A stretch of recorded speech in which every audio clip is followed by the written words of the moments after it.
अस्सलाम वालेकुम सामीन, welcome to my channel voice of Mona. हमारी आज की स्टोरी का नाम है सितम ज़रीफ़ी।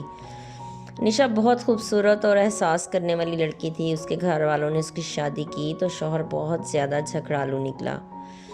मुश्किल से 3 साल चली। निशा के 2 बच्चे थे, दोनों ही बेटे। निशा एक धोबी घाट पर काम करती थी और अपने बच्चों को पाल रही थी। उसने एक झोंपड़ी किराए पर ले ली और उसी में अपने बच्चों के साथ रहने लगी। सारा दिन काम करती, वो खुश थी। बच्चों के साथ वक्त गुजर रहा था, बच्चे बड़े हो रहे थे। 4 साल गुजर गए थे, वो अकेली थी।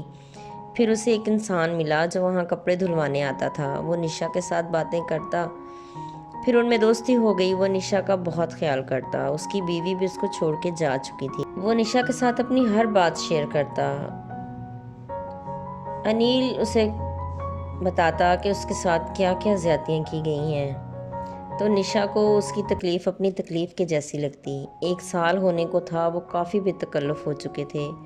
निशा को कोई काम होता तो अनिल को बताती और वो भी उसका बहुत ख्याल करता।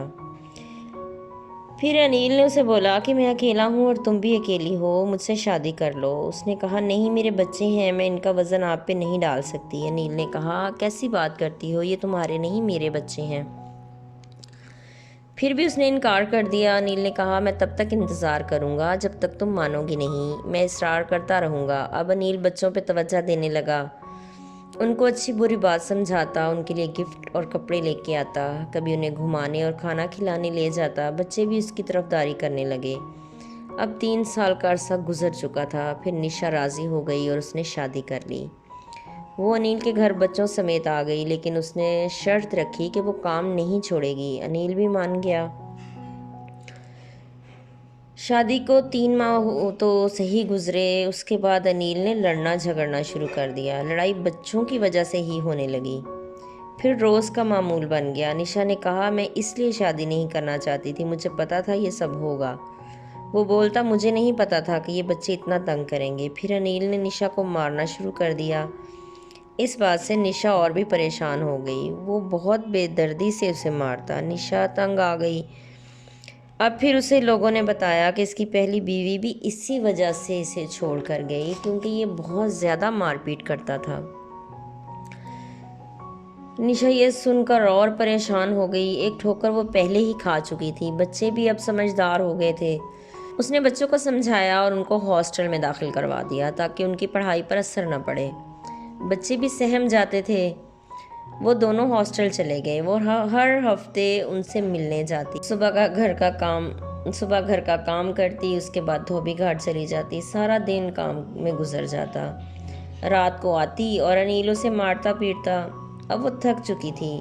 वो बात पे बात मारता था। आज उसे बच्चों से मिलने जाना था। वो आज गई तो बच्चे उसे देखकर परेशान हो गए। उसके चेहरे पर नील पड़े हुए थे।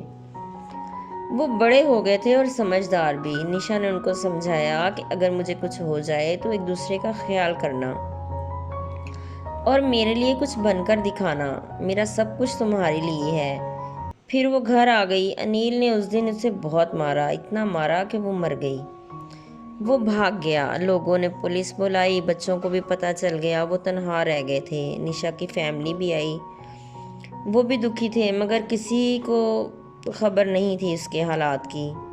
अगर वो उसका ख्याल रखते और उसकी खबर रखते तो शायद आज ये हालात नहीं होते। उसने तकलीफ़ में सारी ज़िंदगी गुजार दी और तकलीफ़ में ही मौत आई। ते रहिए, खुश रहिए। मिलते हैं अगली कहानी के साथ।